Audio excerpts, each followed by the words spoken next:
Imagine not being Leeds, not feeling this pain, not dancing through thunder, not walking through rain. Imagine not rising with fists in the air when the world turned its back and no one would care. We've lived in the ashes, we've drowned in defeat, but still we stand proud on our battered old feet. Imagine not loving with all that you are. Imagine not being Leeds.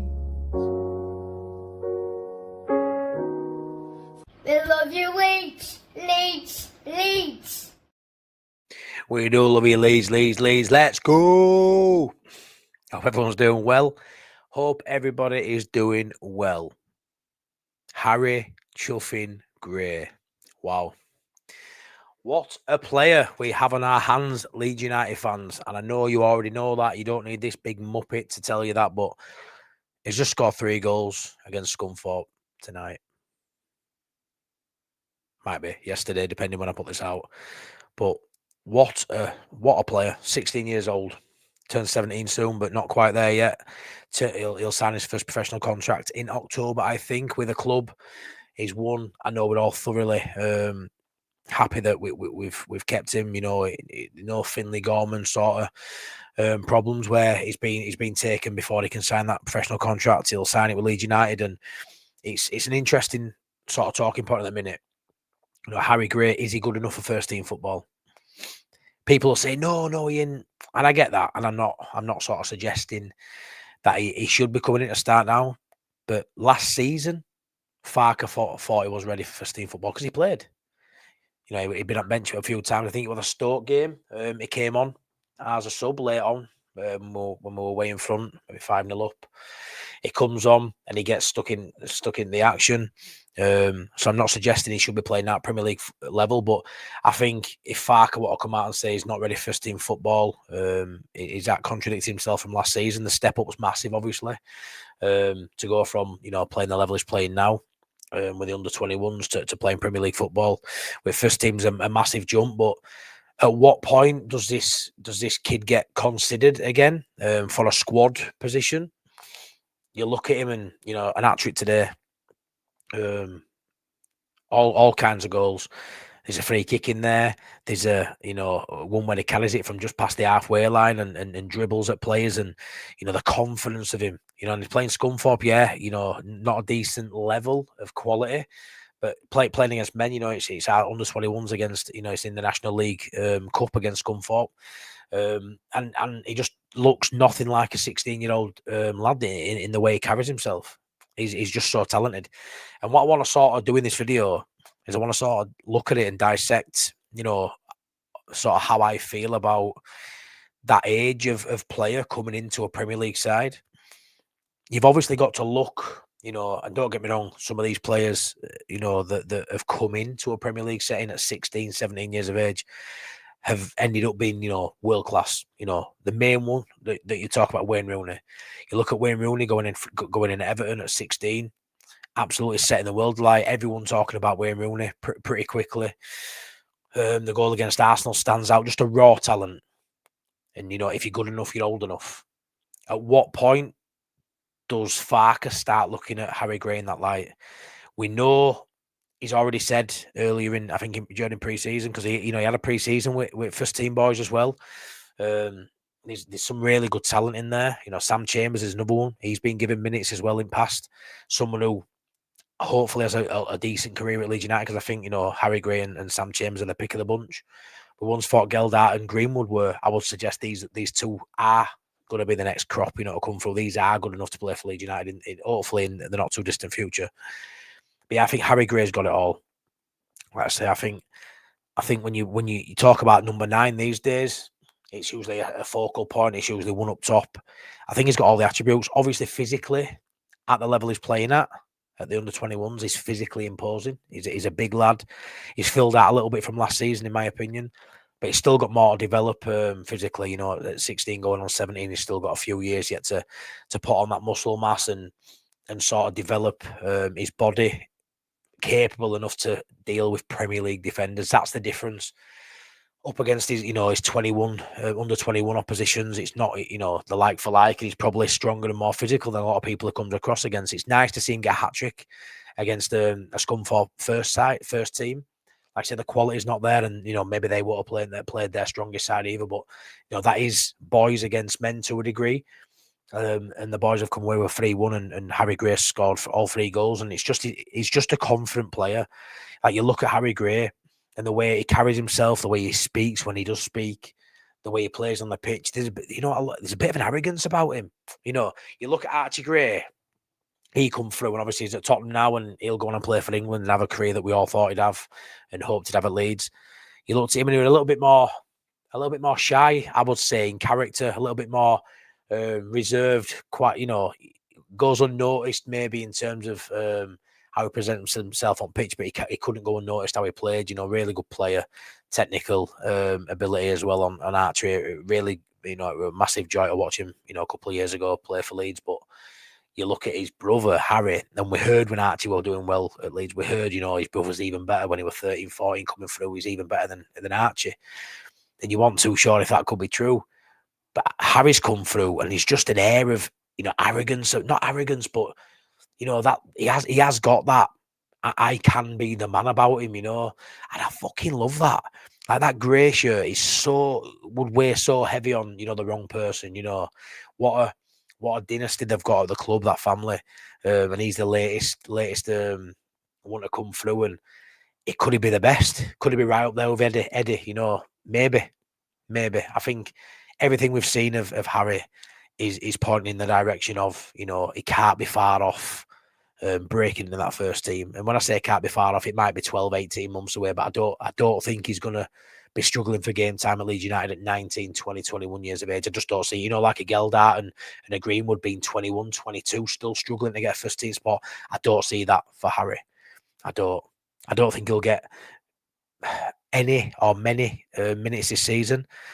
Will he be part of the squad? I think if he keeps playing like he's playing at the minute and we're still toothless in attack, I think it'd be daft not to have him in the squad. I don't think having him on the bench can do any harm. I think it gets that first team culture embedded in him and gets him ready for when he does come in. But there may be a game where we need a goal, where everyone else, it's not working. Maybe we've got an injury or two, and he's there, and he can come on and maybe make an impact. Because sometimes, that raw talent, that fearlessness that a teenager brings, it could be different in a game or two, And like I say, I don't think it's a case of he's doing well at that level, let's chuck him in there. I think this guy, this young lad is the real deal, in my opinion. Like, I genuinely think he's the real deal. And at what point do you just fuck age off and give him a go? Because I think when he's 25, 26, 27, we'll all be saying he's way better than what we've got currently. I think Harry Gray is unbelievable. And the people watch this and comment saying he's just a kid, leave it out. I get that. And I'm not preaching for him to start against Wolves. I'm not.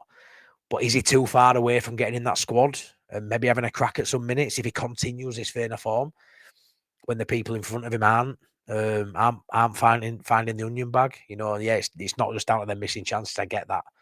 But, there's a couple of goals today that Gray's done himself. He's ran from halfway line and he scores a free. I tell you what, let's play a video. I've compiled his goals from game against Scunthorpe, and let's just watch him and see. For anyone that hasn't seen him, you probably have at this point, but these are goals. This just doing what a centre forward should do. Follow his man, lead up there, and he's just there tapping on empty net. Great finish, great ball, great move by Leeds United, and like I say, he should be there. This is really impressive. So we talk about set pieces, we talk about not having anyone who can deliver one. We don't look a threat. We don't like we're going to score one. And then look at the angle there. This is when I talk about having that confidence. Like, he's meant that. It ain't a cross. That's it. Who shoots from there? And that's the confidence that maybe we're lacking in front of goal. That he will have. This is just unbelievable. He's picked the ball up there and just have a go at the defenders. Scored direct. Great shot. Keeper can't stop it. That was just unbelievable. That's his hat-trick. What an absolute baller we have on our hands. So I can't speak highly enough of Harry Gray. I think you can see in all 3 goals there something different about him. Everything but a header really, wasn't it? You know, you've got him there following in as any good striker should and being in the right place at the right time to tap home into an empty net. You've then got the quality of, you know, the dead ball situation. I didn't even know he had that in his locker. Puts the ball down in a place really where not many people would shoot from there. You know, you float it into the back post and try and win that first header and get onto the second ball. Nah, I'm going for goal from here, and I love that. And the quality to get to score from that angle, it's there for everyone to see. And then obviously that third goal, it's just him in abundance, and it's just youth. It's just fearless youth there, and he's obviously got the technical ability, close control, can run with the ball at pace. The defenders don't know whether to come or, you know, ease off, give away a foul or what. So they're edging back, and just at the right moment when another player would have took another touch or passed it, or, you know, maybe done a rushed his shot. Perfect timing, hard and low. Keeper can do no but parry into net. I think it just shows there how good of a striker he is, and I'd love to get your comments in to sort of let me know, is his age a massive factor, which will sway you in the direction of keeping him out the firing line at the minute. I do think if he came in, it didn't go well, it wouldn't be too hard to just put him back in the 21s. I don't think he's going to get no stick, not like some of the other players do when he don't go right. I don't see how having him in there could be a problem. Having him in the squad, match day squad, I think it'll only improve him and get him ready for first team football. But I think it's an interesting talking point. For me, Calvert-Lewin's the number 1 striker. I think Metcher's now number 2 and Pirro's number 3. Getting rid of Bamford and not replacing him, we haven't got a 4th choice striker with Joseph going out too. Harry Gray, we probably know is that 4th choice. But while you're playing one up top, you don't need that 4th choice on bench. You know, if everyone's fit, you've got Pirro and Metcher on bench. There's no massive need to. But will there be a moment in this season where Harry Gray's playing well, he's doing well, he's pushing, and we have an injury or two? And would you be confident in Harry Gray coming in? You know, there's certain games where you look at and think he'd just get bullied by the defender because physically he's not at it. But if he could just drop off and get a couple of yards, he's got the shot on him. He's got a bit of pace. He's technically gifted. A dead ball situation, could he come on and whack a free kick over the wall and get it in that top corner? Well, why not? It's an interesting one. So I don't think he gets many minutes this season. What I will say is, if we'd have stayed down last season, I think he'd have played a lot of minutes in Championship. I do. I think you could argue he's still too young, which I would. But I think at Championship level, he'd probably be in most match day squads. I think the step up's too big really to give a 16-year-old kid a chance these days. I think when you talk about the Rooneys and the Michael Owens going back, you know, a few years, you know, the money and stuff, it were there, but it wasn't like it is now. I think Farke being very risk averse, I don't think it leans into him giving an opportunity to a 16, 17-year-old, I don't think. But he's a very, very, very good player. And I'm very excited that he's on our books. And hopefully we get more than a season out of Harry, like we did Archie. But I think the sky's the limit for Harry. I think he's a better player than Archie. I think he'll go on to do great things in the game. Could he be our Erling Haaland? That one slipped through net. Could he be as good as Haaland, you know, going forward? It looks a hell of a finisher, a hell of a player. And I know there's teams in, you know, the big teams in England, your Liverpools have been looking at him, your Tottenhams as well, and teams around Europe. There's been whispers in past of teams in Germany, which we know are really good at developing and giving the opportunity to young English talent. But I think Harry's got his heart set on playing for Leeds. Unfortunately, he doesn't get the chance to play with his brother in the same squad at Leeds, which was on the cards at one point. But yeah, I'd love to know what your thoughts are with this one. Would you advocate for him getting in the squad and being an option off that bench, or do you think he's way too young, letting keep playing under 21s football? Or does he get to January, and if he's playing too well for under 21s, if he can play too well, do you look at maybe giving him a loan to maybe a Championship side or a League One side, a bit like we'd have with Charlie Crew, and see how it goes at that level, playing with, you know, strong men, shit houses at back who'll kick him every week? You know, do you give him that opportunity, or again, is it too early? I reckon he stays at Leeds in under 21s this season, in my opinion, and potentially maybe a loan next season when he's 17, go on an 18. But Really intrigued to know what your thoughts are, seeing that goal compilation from the game against Scunthorpe. It looks like he's got it all. We think he's got it all. We've followed his story now for the last couple of years. The family dynasty rolls on. It looks like we've got an absolute baller there. Does he solve our goal threat going forward? Let me know what you guys think in the comment section below. Please like, please subscribe and all that jazz. And yeah, we've got a good non-stands Leeds. Take care, everyone. See you soon. Leeds, Leeds, Leeds.